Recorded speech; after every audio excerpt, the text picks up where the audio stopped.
Bueno, muchísimas gracias, Carlos. La verdad es que probablemente todos conocéis a Carlos y es entrañable, entonces da hasta vergüenza salir aquí después de esa presentación, ¿no? Una vez, de hecho, tanta formación académica es un gran valor y baluarte, pero una vez leí una frase muy buena que es: los sabios leen la vida según pasa, los torpes leemos la quiniela el lunes, ¿no? Entonces, yo, según veía que no tenía suficiente, iba acumulando aquí. Luego también gracias a los dos presidentes, y también tengo que reconocer que se me ha puesto un poco la carne de gallina por dos motivos. Uno, yo soy ingeniera de teleco de familia, ¿no? Mi padre fue el primer ingeniero de teleco que emigró de su pueblo aquí a la capital, y falleció justo, que no hubiera sobrevivido al COVID, falleció justo unos meses antes, pero le dieron la medalla a los 50 primeros ingenieros que hubo en Madrid. Estaba ya muy malito, pero salió al escenario a recogerla. Entonces es verdad que la ingeniería, yendo a vuestras palabras, está en todas partes. Y además tiene algo que creo que es propio de la ingeniería y propio del ingeniero, que es discreta y silenciosa, y que se nota cuando no funciona, ¿no? Pero que para que eso funcione 24/7, 365 días, con una fiabilidad tremenda, requiere un esfuerzo exponencial, ¿no? Y muchas veces poco reconocido, ¿no? Como tanta gente. Entonces, muchísimas gracias a los dos por recordarme esto. Y nada, qué decir, Miguel, la brutal verdad, muy, muy inspiradora. Y alguien me ha comentado antes también que el liderazgo, es cierto que tengo el honor, y es verdad, Carlos, de asesorar a altos directivos en compañías del IBEX, pero hay algo muy básico, ¿no? A veces crecer pasa por volver a las cosas esenciales, y hay algo muy esencial que es el ejemplo, ¿no? Entonces, el ejemplo de esas limpiadoras, el ejemplo de esos fontaneros, el ejemplo de esa gente que en el momento de la verdad has mencionado justo al final, casi de pasada por no extenderte, pero no porque no lo consideres importante, los valores, ¿no? Es muy fácil ser de valores en tiempos de bonanza, pero cuando hay situaciones como las que hemos vivido es cuando uno se retrata, ¿no? Porque los valores no se predican, se practican. Y yo me descubro, ¿no? Y escuchas a Juanjo y dices, mira, me he pasado, como si estás aquí hora y media, un lujazo, ¿vale? Escucharte, compartir y un honor, ¿no? Y todas las veces que yo pueda darte voz, allí serás bienvenido, ¿vale? Y dicho esto, yo es que creo que ya me voy a hacer pequeñita a la hora de hablar. Fijaros, se ha hablado del COVID, hemos hablado de lo que sigue y todos esos estudios empíricos que creo que son realmente interesantes y de lo que se vivió. Y creo que también inmediatamente después del COVID hay un hecho observable que nos afecta a toda la población, que es la salud mental realmente ha sido tocada, ¿no? Si veis, no sé si conocéis un estudio paneuropeo impulsado por la Fundación AXA, en este estudio más o menos un 40% de la gente afirma que después del COVID ya no tiene control sobre sus vidas, ¿vale? Y dentro de ahí, los cuadros que más destacan son cuadros, en el mejor de los casos, de tristeza, luego ansiedad y luego depresión, ¿no? Y esto afecta a todos los segmentos, pero sobre todo a la juventud y a la gente con mayor edad, ¿no?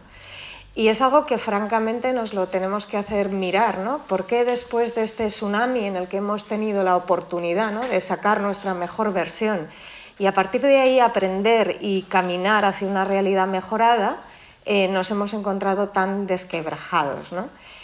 No sé si vosotros tenéis un hijo, una pareja, un nieto, un sobrino, un compañero de trabajo que está siendo tratado, ¿no?, por un profesional de salud mental. Yo lo que observo es que en el entorno más o menos 1 de cada 4 personas está en esta situación. De hecho, se ha observado, ¿no?, midiendo los residuos de los medicamentos en las aguas residuales, ¿no?, lo cual es francamente preocupante. Y dicho esto, desde ahí, y que esto ha pasado inmediatamente después, y sin ánimo de ser exhaustiva, iba a decir desde el punto de vista del liderazgo, ¿no? Pero, y me ha encantado antes cuando lo has dicho, desde el punto de vista de ingeniero también, ¿no? Porque a veces es verdad que se ve al ingeniero como alguien, evidentemente, con una cabeza muy bien amueblada, capaz de hacer que las cosas pasen, y eso se le presupone, lo que es la cabeza, pero nos olvidamos, y las manos, pero nos olvidamos que tiene también corazón, que siente y padece, y que aunque no lo exprese siempre, eso está dentro de él o de ella, ¿vale? Y además eso es lo que guía muchas veces sus actuaciones. Entonces, desde ahí, para mí hay 4 o 5 cosas que sí destacaría como grandes impactos que nos ha dejado el COVID, la pandemia, y que están todavía emergiendo, que no se sabe mucho hacia dónde va a ir. Entonces, uno primero, y para mí es una buena noticia, porque antes de la pandemia no pasaba en igual orden de magnitud, que la agenda recoge temas de salud, la agenda de las empresas y la agenda de las personas, ¿vale? La salud está en la agenda y eso es una nueva realidad que antes no pasaba. Y aquí es importante no frivolizar sobre la palabra salud, ¿no? Porque podemos entender salud por la afección o la ausencia de enfermedad, y eso por supuesto, pero salud es mucho más. Salud tiene que ver con crear un estado de bienestar, bienestar físico, bienestar mental, bienestar social.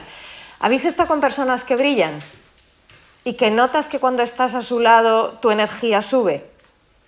Eso no es bienestar, eso es bien ser. Son personas que tienen, os diría, energía, alegría vital. ¿Podéis hacerme un favor? ¿Os puedo pedir un pequeño experimento? Probar a sentaros un poquito más rectos. Eso es, estiraos. Ahora es, y fijaros qué ha pasado solo con este movimiento. Se han esbozado un montón de sonrisas, ¿vale? Y es que yo he hablado antes de cabeza, corazón y manos. Cuerpo, cabeza y corazón están conectados, ¿vale? Esto es muy importante y parece a veces que... No. La salud empieza por las pequeñas cosas, ¿no? Y para mí tiene que ver con el líder ingeniero, hay muchos ingenieros en posiciones de altísimo liderazgo, se cuide, y se cuida lo ordinario y lo extraordinario, ¿no? Se cuida uno en las pequeñas oportunidades del día a día y en las grandes oportunidades. Entonces, ¿qué ha pasado en las empresas en este sentido? Pues casi todas las empresas que yo conozco, y yo de hecho estoy participando en 2 o 3 programas, han generado programas de bienestar, ¿no? Programas en el que tratan la nutrición, la actividad física, pero también la calidad de los pensamientos que tenemos en nuestra cabeza. ¿Habéis escuchado antes a Juanje cuando hablaba de las fotos que ponían en el hospital? Al final le ha salido la palabra cariño, ¿no? Cariño. A las cosas hay que darle vida. Si tú no les das vida, las cosas no emergen con la misma fuerza que podrían emerger. ¿Me explico? ¿Sí? Vale. Pensad, hacedme un favor, pensad en las últimas, no en las últimas, en unas vacaciones vuestras en las que hayáis disfrutado un montón. ¿Lo tenéis? Sí. ¿Vale? Ahora pensad en un conflicto que hayáis tenido con alguien. ¿Vale? Observad las sensaciones de vuestro cuerpo. ¿Son diferentes? Sí, ¿verdad? Y ahí el que está al mando eres tú. O sea, es decir, en función de los pensamientos que tú pongas en tu cabeza, va a tener un impacto en tu cuerpo, en tu bienestar, en tu cuidado. Y si quieres aspirar como ingeniero, como líder, a cuidar a otros, tienes que empezar a cuidar los pensamientos que tienes aquí. ¿Lo veis? ¿Cuántas veces internamente te recriminas algo? Fíjate, y esto lo digo con todo el cariño, y el respeto. Hay muchas cosas que no se hicieron bien en el pasado, pero se hicieron, ¿vale? Entonces volvemos al pasado para aprender y hacer cosas diferentes en el futuro, pero no para meter el dedo en la herida, porque eso lo único que nos causa, y es más sutil, es un cabreo interno que a veces explota en otro sitio. ¿Se entiende? ¿Vale? Pues primero, la salud está en los medios, en la agenda. Y la agenda pasa por ejercer un liderazgo de un líder ingeniero que cuide su propia salud y que cuide la salud de su entorno. Muchos de vosotros habéis tenido posiciones seguro de responsabilidad y algunos tenéis todavía en empresas. Pregunta, cuando vosotros despacháis con vuestro jefe directo, ¿qué os pregunta? ¿Sobre el proyecto que estáis haciendo? ¿Sobre los indicadores? ¿Sobre el estado de evolución? ¿Sobre la etapa? Por supuesto, ¿verdad? Pero también tenéis conversaciones de otro tipo. engrasáis las relaciones y si solo dedicamos foco a una parte, eso no va a funcionar otra vez, no lubricamos, ¿vale? O sea, esa máquina no va a funcionar. Entonces, es necesario en el mundo que viene que el ingeniero líder tenga este autocuidado presente y que genere contextos, yo diría contextos de salud, ambientes sanos en las empresas, que lleven a hacer las cosas más rápido y de manera más eficaz, ¿vale? Y esto se hace en el día a día, ¿eh? Se hace al empezar una reunión sonriendo. Otra vez, sentaros un poco para arriba, que ya estáis, venga. Espabilate un poco, saca pecho, venga, sacar pecho, que sí, ahí, ¿qué estoy haciendo? Fijaros, no sé, yo hay uno de los personajes, y esto vino de la mano de Nazaret Castellanos, que me empieza a apasionar, que es Ramón y Cajal, hablando de medicina. Ramón y Cajal era un provocador, ¿vale? Era un provocador, lo mismo que os estoy haciendo yo a vosotros ahora. ¿Por qué? Porque provocando sacas a la gente de la zona de confort. Sacar a la gente de la zona de confort es sacar del automático. Sacar del automático es tirar de nuestra parte consciente y eso nos lleva a tomar decisiones más saludables.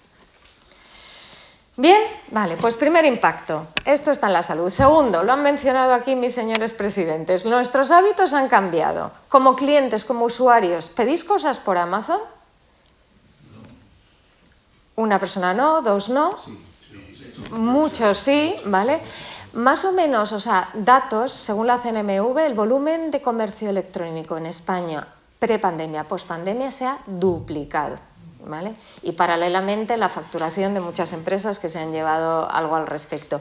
Y esto a lo mejor luego baja un poquito, pero ha venido para quedarse. Cosas impensables que pasaban antes están pasando ahora. ¿Qué hay debajo de esto?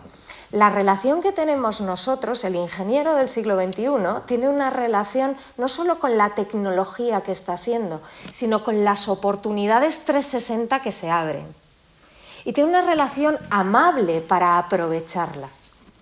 Ahora vienen temas no fáciles, ¿eh? Y además se mezclan, la multidisciplinaridad que has hablado, se mezclan en muchos ámbitos. Todo el tema de la inteligencia artificial, que yo, y disculpa Miguel porque no soy experta, pero mi visión es que hay cosas que van a venir en los próximos años, si no meses, ¿no? O sea, hay una cosa en el contexto actual, es que la velocidad de los cambios es exponencial, ¿no? Entonces, hay un montón de oportunidades tecnológicas a las que nos podemos resistir o podemos aprovechar. Pensad en vosotros mismos, lo ha dicho antes en la inauguración, había alguna reunión online antes de la pandemia, ¿verdad? Los flujos de trabajo han cambiado. Y ahora, más o menos, según un estudio de McKinsey, el 83% de los trabajadores declaran estar un tercio del día enganchados de manera online. Un tercio del día, ¿vale? Y esto es algo habitual y afecta a la forma en la que me comunico, comparto información, etcétera, etcétera. Pero, ¿qué significa desde el punto de vista de lo que estamos diciendo? Fijaros, si nosotros antes de la pandemia decíamos, ¿alguno de vosotros ha pensado alguna vez imposible tener reuniones online con el otro lado? ¿Lo habéis pensado alguna vez? Sed francos y honestos. Sí. ¿Habéis pensado alguna vez el teletrabajo? Imposible, esto no va a funcionar, la gente no se va a comprometer, cada uno va a hacer lo que le dé la gana, ¿vale? ¿Qué nos ha enseñado la pandemia? Que esos imposibles no eran tan imposibles. Luego no sé si el imposible es totalmente teletrabajo, un 4+1, un 3+2, un 2+3, depende de cada empresa y de cada situación. Y mi pregunta es, y esto sí es la pregunta del ingeniero líder, ¿por qué si era posible yo lo veía imposible, cuando la realidad me ha demostrado lo contrario? ¿Por qué? La contestación que yo me doy es por nuestras creencias limitantes, y esto sí tiene mucho que ver con cambiar los hábitos. Muchas veces nosotros proyectamos el futuro conforme a las experiencias que hemos vivido del pasado. Entonces, nuestro futuro, aunque sea muy rico, es muy parcial, porque está limitado, por muy profunda y extensa que sea nuestra vida, a nuestra vida y nuestro pequeño entorno. Y el mundo que viene es muy distinto. El mundo que viene requiere ser capaz de saltar a un futuro totalmente desconocido, que no hemos experimentado. Y claro, la pregunta es, ¿y cómo lo hago? Si lo que tengo metido en mi cuerpo, porque yo me puedo decir mentalmente, sí, sí, es posible, pero luego desconfío de ese trabajador o pienso que esto no va a funcionar, etcétera, etcétera.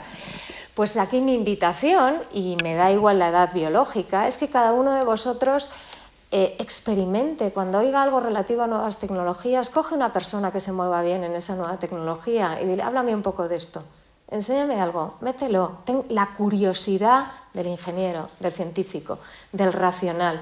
Explora, experimenta por ti mismo, no por otros. Y a partir de ahí se irán abriendo posibilidades nuevas en tu mente. ¿Se ve? ¿Vale? Entonces, la salud está en la agenda y el ingeniero líder se relaciona de una forma distinta con lo nuevo que viene. Tecnológico, biotecnológico, hay otra de las tendencias que yo no sé vosotros, pero la vida probablemente se va a alargar. No sé hasta dónde y si estará al alcance de los ricos solamente, ¿no? Pero creo que esa tecnología, si no está ya, está y no la conocemos, ¿no? Pero probablemente está por ahí en estado bastante avanzado de piloto, ¿no? Entonces la pregunta es, ¿cómo decido yo empezar a relacionarme con todas esas cosas? ¿Vale? Y esto es una elección muy personal, porque si me resisto al viejo paradigma no avanzo. Y ahora viene la tercera. La tercera es mi favorita por lo que acabáis de decir los dos, Miguel y Juanje, y ha suscrito Carlos muy sabiamente, que es, no sé si conocéis un fenómeno que se ha dado en Estados Unidos y que no sabemos cuándo vendrá a Europa, que se llama The Great Resignation, ¿no? 19 millones de personas han dejado su trabajo después de la pandemia en compañías grandes en Estados Unidos. Esto es más o menos el 12% de la población activa. ¿Y por qué han dejado su trabajo? Que es donde está la cuestión, no que les hayan echado, que lo han dejado. Porque lo que declaraban es que no les llenaba, que estaba bien haciendo lo que hacía, que está bien estar pagado, pero hay una necesidad interna en el ser humano que se llama sentido de contribución, sentido de propósito, hacer que tu trabajo merezca la pena. Mira, yo no sé vosotros, pero en el fondo, el ser humano está hecho para dar. Y cuando tú das, sale lo mejor de ti. Cuando tú das una clase de matemáticas a una persona, te sale el profesor, te sale la paciencia. Cuando tú das tu tiempo, cuando tú das tu vida, cuando te arriesgas. Y ese sentido de propósito, el hecho de que no sea, fijaros, esto es una interpretación muy particular, el ingeniero lo tiene muchas veces casi implícito dentro de él, pero lo tiene tan implícito que no habla de ello. Y el nuevo tiempo requiere hacer que los equipos de trabajo, que la gente de su entorno viva también ese propósito con él o con ella. No es cuestión para mí de consenso, es cuestión de mirar en una misma dirección, desde el mismo sitio. Es cuestión de para qué trabajo y para quiénes trabajo. Y si de verdad trabajo para el servicio y de verdad para los ciudadanos, entonces seguro que llego a un acuerdo. Entonces, en la contestación real, genuina, honesta, y otra vez los valores que me doy a esas preguntas, radican las decisiones que luego tomo. ¿Vale? Entonces, creo que aquí hay una grandísima oportunidad por este movimiento, porque la gente, y esto en las nuevas generaciones, muchas de las empresas ahora están, uno de los grandes retos que tienen, ellos lo llaman engagement, compromiso, ¿no? Retención de talento, lo mismo que está pasando, y es que las nuevas generaciones no se contentan con un discurso vacío. Dime para qué sirve y desde dónde sale. ¿Para qué se está utilizando? El cómo no es una cuestión baladí, ¿vale? Les importa. Y si no me satisface, busco otro sitio. ¿Se ve? Pero no es algo serio, no es algo para estar tristes. Yo, para mí, ¿os habéis leído el libro de Víctor Frank, El hombre en busca de sentido? Para mí esto es una de las 10 joyas que hay que leerse en esta vida. Este hombre fue superviviente de los campos de Auschwitz y ya hablaba de esto, que lo que diferencia a un ser humano, lo que nos diferencia como raza, es esa capacidad de dar sentido. Y si te lo dice un hombre que ha aguantado con un carcelero nazi a no sé cuántos grados bajo cero en la nieve, tiene la autoridad moral, ¿no?, para decir aquí hay algo, ¿vale? Aquí hay algo. Entonces, sentido de propósito, ese es el tercer impacto que quiero destacar. El cuarto, no sé vosotros, yo tengo 4 hijos adolescentes, la mayor, o sea, los 4 han vivido la pandemia, la mayor tiene 21, la pequeña va a cumplir 15, ¿no?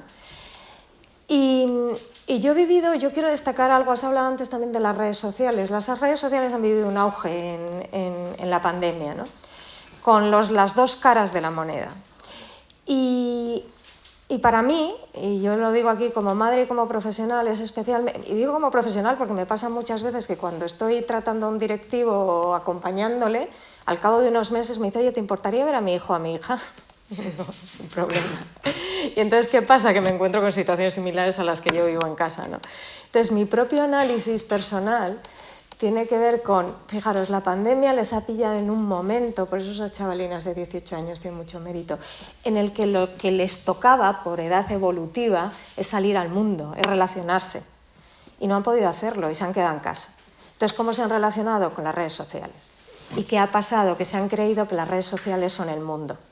Las fotos que pones, los vídeos, y eso es un mundo que es parte del mundo, pero no es la realidad física. Y cuando han vuelto a la realidad física se han quebrado, porque ahí hay un descompás entre los dos mundos. Eso es parte de lo que hay que ahora cometer. Entonces, para mí, el ingeniero líder, otra vez, que tenga en su entorno gente joven, hay algo tremendamente potente, es acércales a la realidad física. O sea, lo que es una bondad, de la que he hablado antes, que es la nueva tecnología, va acompañada de otra gran bondad, que es la desconexión tecnológica. Para no solo oír, ver, entender, sino mirar, sentir, explorar, experimentar. Esos son los verbos que vienen. Porque esto me lleva al quinto punto. La sociedad, y esto se ha visto con el hospital y con el COVID, la sociedad que viene es una sociedad... O sea, si una de las cosas que nos hemos dado cuenta es que somos frágiles.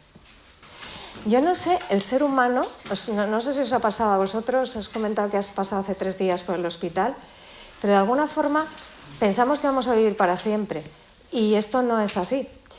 Y como sociedad no pensábamos que íbamos a ser tan frágiles. ¿Y qué significa ser frágil? Es como un jarrón de porcelana, o sea, es precioso, está todo muy bien montado, pero si le das un pequeño toquecito se puede resquebrajar.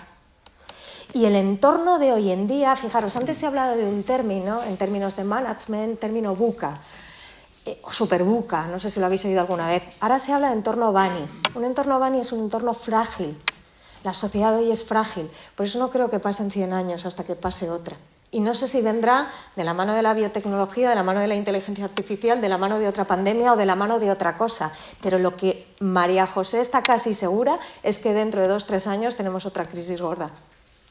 Eso es un futuro, ¿sabes?, bastante probable, en mi intuición.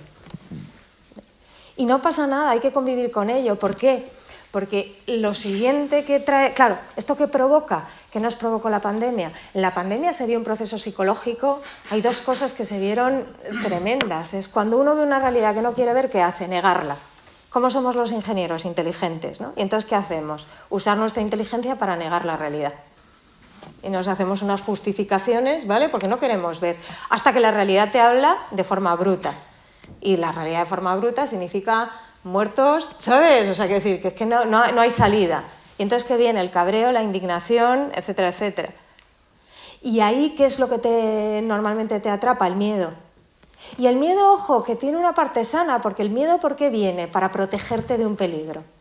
¿Cuál es la parte insana? Si te dejas emborrachar por él, porque entonces se transforma en ansiedad. La ansiedad, ¿por qué te viene? Porque te sientes con pocos recursos para manejar lo que ves que se sobreviene. Y entonces haces una cosa a veces, te instauras en la negación, no quieres ver, en lugar de la aceptación, que para mí es el siguiente paso, de que esa fragilidad forma la parte de las reglas del juego. Y de lo que sí que puedes hacer es prepararte. Por eso me encanta la idea de Miguel. Es decir, preparémonos para la siguiente. No pasa nada. Preparémonos. Cuando tú diriges equipos, prepárate. La vida ya no va tanto de planificar, sino de estar preparado, para que cuando te llegue lo que te tenga que llegar ya te pille preparado, porque no te dará tiempo a prepararte. Y FEMA estaba preparado para hacer ese despliegue, por otra serie de circunstancias, ¿no? Entonces, más preparación, menos planificación. Y de este mundo que nos toca, yo también otra cosa que a mí me ha liberado un montón, no sé a vosotros, el mundo es incomprensible. No hay que entenderlo todo. Y sé que esto a una mente racional como las nuestras le cuesta, pero no pasa nada. No pasa nada. No todo es entendible. No pasa nada. Y por cierto, tampoco es lineal, ¿eh? Estamos muy acostumbrados los ingenieros a causa-efecto, a correlacional, y esto va de otros modelos matemáticos, ¿vale? No son lineales la realidad que viene. Entonces, A no lleva a B. Entonces, desde estas 5 cosas, agenda con salud, el líder que se prepara como ingeniero para lidiar con lo nuevo, el propósito en el día a día de las reuniones y de la interacción, la realidad física frente a las redes sociales y aceptar esa fragilidad para prepararse y fortalecerse, ¿sabes? Os diría con optimismo, porque otra cosa es que esto es muy bonito, nos acostumbramos al milagro de la vida y ¡pum!, se va, ¿no? Entonces disfrutemos cada segundo que nos es dado. Y ya desde ahí, sin más, porque sé que vamos un poquito, yo dos mensajes quería dejar de fondo. En mi perspectiva del ser humano, los nuevos tiempos pasan por el liderazgo que os he descrito, que es un liderazgo flexible, si hay una cualidad flexible, pero no como Darwin, ¿eh? Yo tampoco creo en Darwin y me ha encantado lo que has dicho de cada vida es digna, y la de los mayores más, que son más sabios, ¿eh? Entonces, el mundo va a ser flexible, de tener capacidad de adaptación, pero cada día. O sea, cuando nos cambian los planes, recalculamos, ¿vale? Y esto es un músculo como el del gimnasio, que hay que, ¿vale? Entonces, lo de ayer quizá no sirva hoy, o sí, no lo sabemos, veremos qué nos depara el día. Y en esa flexibilidad, lo que une la dirección de las fuerzas de los equipos es ese sentido de propósito. Entonces, ese es el primer gran mensaje. Y el segundo gran mensaje para mí es, mirar, nada, y yo creo que esto es tan importante, ¿no? Nos ahogamos en un vaso de agua muchas veces, y el desapego, os diría, emocional, vital, nos puede dar lucidez para, con alegría y optimismo, dejar nuestro mejor yo en cada situación que nos toque vivir. Eso es lo que se hizo en el IFEMA, eso es lo que hizo mucha gente, otra no, tampoco somos quienes para juzgarles, pero sí podemos decidir aplicar esto desde ya nosotros en nuestras vidas, y os diría con el gran baluarte que es tener todo lo que da una vida de ingeniería detrás.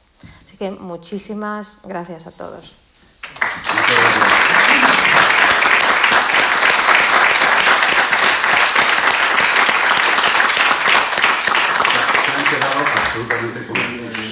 Yo soy del Comité de Comunicación.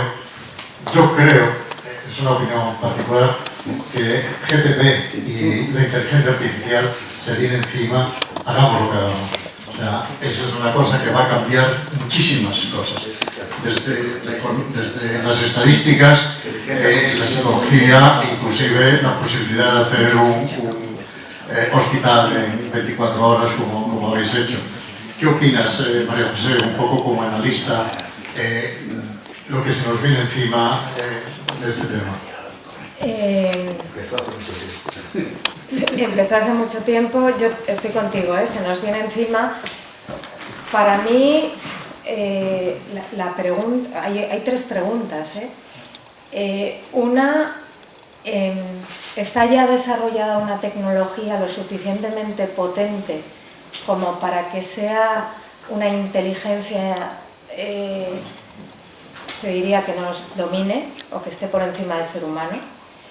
Si es así, hay dos posibilidades: que esa inteligencia esté al servicio nuestro o que no. Y esto ahí es donde está el peligro, el si no, cómo lo combatimos y cómo nos afecta personalmente a cada uno de nosotros. Entonces, yo sí creo que está ahí, creo que es detectable, y creo que la forma, y yo no tengo la llegada, de acceder es ir a los núcleos de poder de las grandes tecnológicas para emerger la conversación de valores, ¿no? Porque esto tiene mucho que ver con la propia concepción, hasta que ese sistema pueda ser autónomo, que probablemente lo sea. Entonces esto es cuestión de tiempo. Esa es mi visión. Y luego, personalmente, ya como usuario, ¿no? Pero esto es otro nivel. Ese nivel macro a mí me preocupa mucho, me ocupa, ¿vale? Y lo tengo en perspectiva, porque a lo mejor luego, con mucha conciencia, no se hace nada, y a nivel personal es integrarlo en nuestro día a día con naturalidad, no resistirnos a ello. Muchas gracias.